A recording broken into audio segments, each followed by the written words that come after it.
बिस्मिल्लाहिर्रहमानिर्रहीम। अस्सलाम वालेकुम। सच्ची कहानियों में खुशामदीद। व्यूअर्स, आज फिर आपके लिए किसी की ज़िंदगी पर बीती सच्ची कहानी लेकर हाजिर हुई हूँ। नए आने वाले साथियों से गुजारिश है कि अगर अभी तक आपने हमारा चैनल सच्ची कहानियाँ सब्सक्राइब नहीं किया तो इसको लाजमी सब्सक्राइब कीजिए। चलें अपनी कहानी शुरू करते हैं। ज़ारा को एयर होस्टेस बनने का बहुत शौक़ था। जब ये बात इसने वालिदैन को बताई कि वो किसी एयरलाइन में बतौर फ़ज़ाई मेज़बान काम करना चाहती है, तो वालिद ने सख्त मुखालफत की कि वो हरगिज़ इसको इस मुलाज़मत के लिए इजाज़त नहीं देंगे, क्योंकि इन्हें खौफ आता था कि इनकी इकलौती बच्ची हरदम हवाई सफ़र में रहेगी। वो ख़ुद भी हवाई सफ़र से खौफ महसूस करते थे। ज़ारा अड़ गई। इसने कहा, मुझे यही मुलाज़मत करनी है। मेरे लिए इसमें जो दिलकशी है किसी और नौकरी में नहीं है। बहुत ज़िद करके बिलाखिर इसने अपने वालिदैन से बात मनवा ली। खुशकिस्मती से ज़ारा को अपनी मनपसंद जॉब भी मिल गई। वो जॉब पर जाने लगी। कहते हैं जो राह पसंद हो अगर कठिन भी हो तो कठिन नहीं लगती। ज़ारा को अपनी मुलाज़मत से बहुत खुशी मिलती थी। हवाई सफ़र में घंटों रहने के बावजूद वो कभी न थकती थी। ज़ारा बहुत खूबसूरत थी और ख़ूबसूरती अक्सर लड़कियों के लिए मुसीबत बन जाती है, मगर वो ऐसी लड़की थी जिसको अपनी इज़्ज़त, नेक नामी और वालिदैन के नामों की हिफाजत हर शय से ज़्यादा अजीज़ थी। लिहाजा इसने कभी शराफत का दामन हाथ से न जाने दिया। यहाँ तक कि इसके अफसरान भी इसकी इज़्ज़त व तकरीम करने लगे। माकूल तनख्वाह में तरक्की से इसकी माली पोजीशन मुस्तहकम हो गई। अब वो इंटरनेशनल फ़्लाइट्स पर भी एयर होस्टेस के फ़राइज़ सर अंजाम देती थी। ज़ारा को जॉब करते हुए 10 साल का अरसा बीत चुका था। तब वालिदैन मुसलसल इसरार करने लगे कि मुलाज़मत को खैर बात कहो और घर बैठो ताकि तुम्हारी शादी के बारे में सोचा जा सके। वो अब 30 बरस की होने वाली थी। वालिदैन को शादी की फ़िक्र थी। ज़ारा की निस्बत बचपन से इसके चचा साथ से तय थी। आसिफ मगर ज़्यादा पढ़ लिख न सका। मैट्रिक पास करने के बाद वो अपने वालिदैन के साथ कारोबार में उनकी मुआवनत कर रहा था। आसिफ को ज़ारा बहुत पसंद थी। वो हर हाल में इससे शादी का ख्वाहिशमंद था। हालांकि वो इससे 4 बरस छोटा था, मगर अपनी इस चचाजाद की खूबसूरती पर फरिफ्ता था। इसने माँ से कह दिया था कि अगर ज़ारा से शादी ना हुई तो फिर वो कभी शादी नहीं करेगा, उम्र भर गैर शादीशुदा रहेगा। कई बार ज़ारा के चचा चची आसिफ के लिए ज़ारा का हाथ मांगने आए, लेकिन इन्हें यही जवाब मिलता कि हमारी बेटी फ़िलहाल शादी पर राज़ी नहीं है, हम इस पर जबर नहीं कर सकते। ज़ारा की नज़र में अब आसिफ जचता नहीं था। वो किसी तौर पर अपने बचपन के मंगेतर से शादी नहीं करना चाहती थी। इन्हीं दिनों इसकी मुलाकात मेरे चाचू से हो गई, जो मुलाज़मत के सिलसिले में अमेरिका चले गए थे और अब वापस लौट आए थे। ये इन दिनों की बात है जब मैं मैट्रिक में थी और हम बहन भाई ज़ेरे तालीम थे। दादी जान अल्लाह को प्यारी हो चुकी थी और सबसे छोटे बेटे होने की वजह से चाचू अपनी वालदा की जुदाई से बहुत निढाल और परेशान रहते थे। तब अम्मी ने माँ बनकर इनके गमज़दा दिल को सहारा दिया और इनको माँ का प्यार दिया। हर तरह से इनका ख्याल रखती, तभी इनका गम हल्का हुआ और वो फिर से ज़िंदगी की तरफ लौट आए। चाचू जमशेद दादी की वफ़ात के बाद ताया अबू का घर छोड़कर हमारे साथ रहने लगे थे। ज़ारा के वालिदैन ने 2 साल कबल हमारे घर के करीब मकान ख़रीदा था। तब से ज़ारा की वालदा का हमारे घर आना जाना था। ज़ारा से मेरी दोस्ती थी, मगर अपनी मुलाज़मत की मसरूफ़ियात की वजह से वो बहुत कम हमारे घर आती थी। इन दिनों ज़ारा एक माह की छुट्टी पर थी। वो अक्सर मेरे पास आ जाती। हमारे चाचू, जो लड़कियों की तरफ देखना भी पसंद नहीं करते थे, ज़ारा को दिल ले बैठे। जल्द ही मैंने जान दिया कि ज़ारा को भी मेरे चाचू पसंद आ गए हैं। चाचू को बतौर शरीके हाथ ज़ारा जैसी लड़की की आरज़ू थी। ये राज एक दिन मुझ पर इस तरह खुला जब मैंने इनको बातें करते सुना। मैंने अपनी वालदा को बताया। वो फ़िक्रमंद हो गई, क्योंकि जानती थी कि ज़ारा की निस्बत आसिफ से तय है। ये गांव के लोग थे और शादी ब्याह के मामले में काफ़ी रुचत पसंद भी थे। अभी वालदा इसी उलझन में थी, चाचू की खुशी पूरी करने के लिए क्या रास्ता अख्तियार करें। एक रोज़ ज़ारा आ गई। इसने बताया कि मुलाज़मत से 1 माह की और छुट्टी ले ली है और इसके वालिदैन इसे गाँव लेकर जा रहे हैं। ज़ारा की तबीयत मुसलसल गिरती जा रही थी। उसके वालिदैन ये सोचकर उसको वहाँ गांव लेके जा रहे थे कि शायद वहाँ की आबो हवा से इसकी तबीयत में बेहतरी और ताज़गी आ जाए। ज़ारा का जाने का सुनकर चाचू परेशान हो गए। अम्मी से कहा कि आप किसी तरह ज़ारा को रोकें और इसके वालिदैन से रिश्ते की बात करें।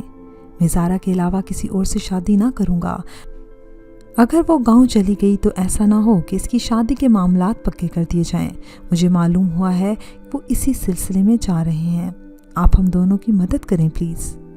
चाचू की कैफियत देखकर अम्मी ज़ारा की वालदा के पास गईं और बात की। इन्होंने साफ इनकार कर दिया कि ऐसा नहीं हो सकता, हम बचपन की मंगनी नहीं तोड़ सकते। इस तरह भाई का घराना हमसे जुदा हो जाएगा। मेरा शोहर बेटी की खुशी को मद्देनज़र रखते हैं, लेकिन इस मामले में वो भी बरादरी की खातिर बेबस हैं। लड़का नौजवान, खूबसूरत और कमाऊ है। आसिफ में कोई कमी नहीं। बिला वजह अपनों को ठोकर लगाना दुरुस्त नहीं। हर बात हमने आज तक ज़ारा की मानी है, अब तो इससे हमारी बात माननी होगी। वालदा ने कहा, आपकी बात ठीक है, लेकिन एक बार बेटी के मन को भी पढ़ लेना चाहिए। वो सारी दुनिया घूम चुकी है, वो जबर की शादी बर्दाश्त ना कर पाएगी। ज़ारा की माँ सोच में पड़ गई। बोली, अच्छा दोबारा आना, शोहर से बात करके मैं जवाब दूंगी। वालदा ने घर आकर देवर को समझाया कि मुझे नहीं लगता ये रिश्ता होगा। ये लोग पढ़ लिख कर भी अभी तक अंदर से देहाती सोच रखते हैं। बेटी की शादी से ज़्यादा बरादरी इनके लिए अजीज़ है। चाचू बहुत अफसरदा थे। मैंने तसल्ली दी कि अल्लाह से अच्छी उम्मीद रखें। इसने चाहा तो अल्लाह आपकी ज़िंदगी में खुशी ज़रूर शामिल कर देगा। गांव में वालदैन ने ज़ारा को काफ़ी समझाया। ख़ुद आसिफ की वालदा ने भी बेटी की खुशी की खातिर ज़ारा को मनाने की बहुत कोशिश की, इसकी मिन्नत समाजत की और बेटे की मुसरतों की भीख मांगी, लेकिन ज़ारा राज़ी ना हुई। इसने ज़ुबान से तो कुछ ना कहा, अलबत्ता खाना पीना छोड़ दिया, जिसकी वजह से वो मज़ीद बीमार पड़ गई। वालिदैन ने बेटी की ऐसी हालत देखी तो फैसला ज़ारा के हक़ में दे दिया। भला वो क्यों कर बेटी को रोता सिसकता और घुटता देख सकते थे। इन्होंने गांव से वापस आकर चाचू का रिश्ता कबूल कर लिया। हर तरफ खुशी के शादियाने बजने लगे। पहले तो ज़ारा के चचा चची खफा रहे, फिर भाई की मजबूरी देखकर मान गए और भतीजी की शादी में शमूलियत पर राज़ी हो गए। लेकिन इनकी बीवी ने ये शर्त रख दी कि ज़ारा की डोली अपने गाँव वाले घर से जाएगी और वो अपने आबाई मकान से रुखसत होगी, ताकि गाँव के सभी रिश्तेदार शरीक हो सकें। हर एक का शादी में शिरकत करने के लिए गांव से शहर जाना मुहाल था। ये शर्त ज़ारा के अब्बू ने मान ली और हमको आगाह कर दिया कि रुखसती हमारे आबाई घर से होगी और आपको बारात गांव लाना होगी। ये कोई बड़ी शर्त न थी कि चाचू की खुशी की खातिर पूरी न की जा सके। तारीख रख दी गई और फिर वो दिन आ गया जब घर में ढोलक बजने लगी। ज़ारा और इसके वालिदैन गाँव चले गए और हमें हफ्ते के रोज़ बारात लेकर जानी थी। सुबह से सब अपने कामों में मगन थे। एक तरफ खाना पकवाने का इंतज़ाम हो रहा था और मिठाई के टोकरे तैयार किए जा रहे थे। दूसरी जानिब हम लड़कियां तैयारियां कर रही थी। चाचू बहुत खुश थे।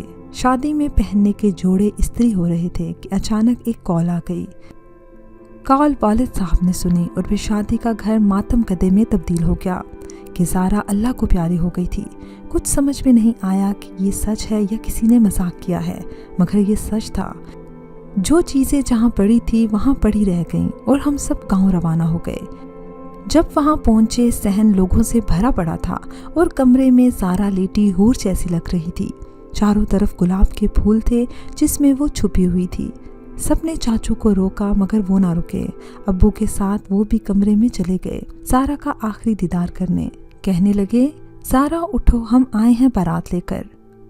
तुमने कहा था ना कि गांव शान और शौकत से बड़ी बारात लेकर आना, मगर जल्दी में तैयारी ना हो सकी। हम घर वाले आ गए हैं, बाराती और शहनाई वाले पीछे रह गए हैं। उठो ना ज़ारा, तुम्हारा दूल्हा आ गया है। चाचू बुरी तरह रो रहे थे। अम्मी और अब्बू ने चाचू को सहारा दिया, इनके मुंह पर हाथ रखा और बाहर ले जाने लगे। सबकी आंखें अश्कबार थी, मगर ज़ारा खामोश थी। उसे गुस्ल देकर दुल्हन की तरह सजाया गया था। हाथों में मेहंदी लगी हुई थी। ऐसी दुल्हन कब किसी ने देखी होगी। मौत का सबब मालूम हुआ कि मेहंदी लगाई गई तो इसमें कोई ऐसा जहरीला केमिकल मिला हुआ था कि मेहंदी लगाने की थोड़ी देर बाद वो तड़पने लगी और फिर बेहोश हो गई। डॉक्टर को बुलवाया गया। इसने इंजेक्शन दिया, लेकिन हालत संभलने की बजाय मज़ीद बिगड़ गई और 1 घंटे के अंदर अंदर ज़ारा हम सबको हमेशा के लिए छोड़कर अपने अब्दी सफ़र पर रवाना हो गई। मेहंदी में केमिकल की एक वजह बयान की गई थी, मगर और भी बहुत मफरूज़े थे, शक व शुबहात थे। कुछ औरतों का ख्याल था कि आसिफ की माँ अपने बेटे की मंगेतर को किसी और की दुल्हन बनता ना देख सकती थी, जबकि इसका बेटा मंगेतर की किसी और से शादी के गम में निढाल पड़ा था। इसने खाने पीने में कुछ मिला दिया होगा कि एक ही घर था। 100 तरह की बातें थी, लेकिन ज़ारा के वालिद ने हर मफरूज़े को ये कहकर रद्द कर दिया कि जो हमारी किस्मत में था वो हो गया। अब मैं इस बात की तह तक नहीं जाना चाहता और ना ही बेटी का पोस्टमार्टम करवाऊंगा। अगर ये मफरूज़ा सही साबित ना हुआ तो मेरा अपना ख़ानदान, मेरा घराना पुलिस कचहरी में ज़लीलो ख़वार होगा। अम्मी और सारा की माँ को भी 100% यकीन था कि इसकी चची ने ही कुछ किया है, जो स्टेज पर चढ़ने से पहले जवान साल बच्ची मौत के मुंह में चली गई। ये कोई हादसाती या इत्तेफाकी मौत नहीं है। बहरहाल हम क्या कर सकते थे, जो तकदीर में लिखा था हो गया। हम जो मर्जी कर लेते, सारा वापस नहीं आ सकती थी। जमशेद चाचू बहुत परेशान रहे। अम्मी और अब्बू दिलजोई करते थे, मगर ये गम इतना बड़ा था कि इनकी मोहब्बत ने इसी दिन दम तोड़ा जब वो दूल्हा बनने वाले थे, जबकि ज़ारा को मेहंदी भी लग चुकी थी। खुदा ऐसी मौत किसी को ना दे। चंद महीनों बाद चाचू वापस अमेरिका चले गए और फिर कभी वापस ना आए। चाचू ने अभी तक शादी नहीं की, वो अभी तक सारा की मोहब्बत दिल में बसाए बैठे हैं। व्यूअर्स, मुझे उम्मीद है कि आपको हमारी आज की कहानी पसंद आई होगी। कमेंट सेक्शन में अपनी राय का इजहार लाजमी कीजिएगा। अगली कहानी तक इजाज़त दीजिए। अल्लाह हाफ़िज़।